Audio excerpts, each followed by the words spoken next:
Betty, running battles continue, and right now a little bit of a celebration and taunting from the residents here in Kibra. And perhaps we can just stand a little bit, and the officers who are over there, because that in essence, that end is the front line. You see right over there, that's where you have the residents, and that is where the police are gathering to exchange.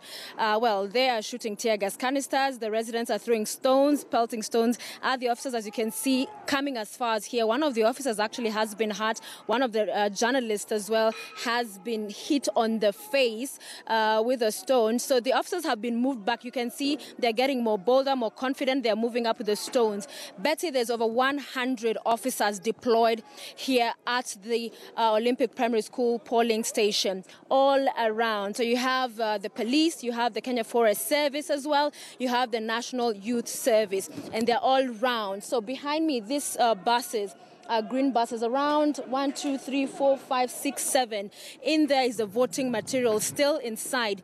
Inside there as well, officials from the IEBC. So voting here has not started because of this exchange of fire. Tear gas has just been lobbed over there as well to try and disperse. They are staying put, Betty. There's so many officers, not only these ones around here. Remember, they had to get more deployment because they were running out of tear gas. So more tear gas was brought. That has run out because they've been forced back. At some point, we saw the officers taking stones, hurling them back at the protesters or these residents. So quite a situation here, a standoff. So voting here has not started, but in these buses is where the material is, and they're hoping they can be able to calm this situation enough to allow the same to happen. However, these residents, these young men that we are looking at right now, are adamant. They are not letting up. In fact, they even threatened to burn down the school, to torch it, if in fact they dare set up this place as a polling station. It's one of the gazetted polling stations. Remember, the Constitution requires that voting happens in every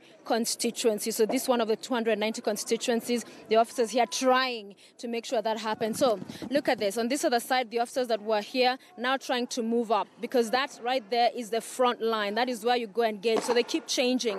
One side goes, then another. And as you can hear, there's shooting going on. Some of it sounds like live bullets. Some of it, it's tear gas being shot in the air. But this youth... Oh, there goes another. Yeah, this youth, these young men we are seeing here, relentless, and to ensure that no voting takes place here at the Kibra Primary School. So it was quite a show of force, Betty, a few moments ago when these buses ferrying the voting materials alongside the staff were being escorted here. That was quite something, and we have that footage, some of which you were able to see earlier. So we'll continue to monitor the situation here, but some of the officers, some have firearms, some only have the protective gear. So in fact, some of them, as I mentioned, an officer, we saw one limping. He had been hit by one of the stones that have been pelted. So even for the journalists here, everybody here, you have to be very careful because you don't know which direction one of those very huge stones that have been hurled and pelted on this end are coming from. But forming another formation being set up there by the officers, hoping to take on this youth, but they are spirited. They are keen to ensure this,